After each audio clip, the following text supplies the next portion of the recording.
প্রেমে পড়ার মতো এত আনন্দদায়ক কিছু কি আছে পৃথিবীতে? আমি এখনো একটা মেয়েকে অসম্ভব ভালোবাসি, অসম্ভব। কে সে?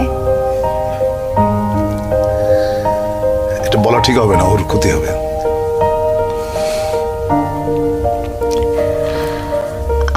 আমরা কি চিনি? চেনো হয়তো।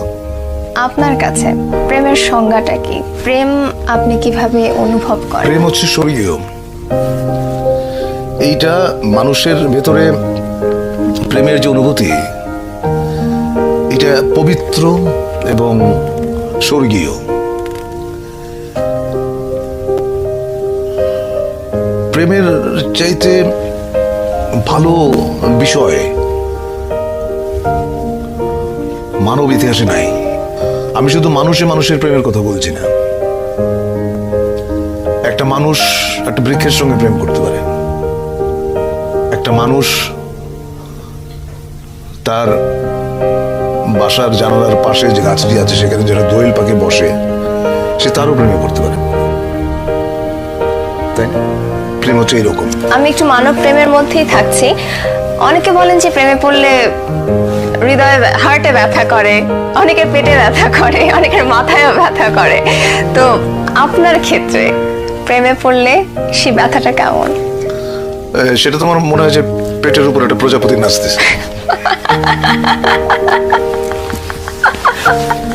এবং প্রেমের ব্যথার মতো এত মিষ্টি ব্যথা বোধহয় পৃথিবীতে নাই। প্রেমে পড়ার মতো আনন্দ বোধহয় আর কিছুতে নাই। কিন্তু একটা জিনিস মাথায় থাকতে হবে, সেটা হচ্ছে কাউকে হার্ট করে, কাউকে বেদনা দিয়ে প্রেমে পড়ার মতো এরকম গরিত কাজ বোধহয় পৃথিবীতে নাই। তুমি যখন কাউকে ভালোবাসবে, এক বুক সমুদ্র নিয়ে ভালোবাসতে হবে তোমাকে, এক বুক সমুদ্র নিয়ে। তা না হলে সে প্রেমের কোনো অর্থ নেই। আচ্ছা, প্রেমের আরেকটা দিক হচ্ছে না বোঝা। আচ্ছা, মানে কেন প্রেমে পড়লাম, কেন ভালোবাসলাম, এর কারণ তুমি যদি খুঁজতে যাও দেখবো যে কিছু খুঁজে পাচ্ছ না। মানে একটা কালো বেড়াল অন্ধকার ঘরে তুমি খুঁজে বেড়াচ্ছ যেটা ওই ঘরে নাই। প্রেমটা এরকম।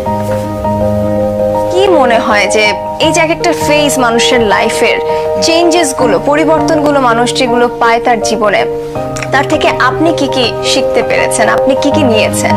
দেখো, এই পরিবর্তনগুলো যেভাবে হয় সেটা হচ্ছে যে কিছু কিছু পরিবর্তন মানুষ নিজেই করে, আর কিছু কিছু পরিবর্তন মানুষের জীবনে আসে যেটা সে কখনোই চায় না, কখনোই আশা করে নাই।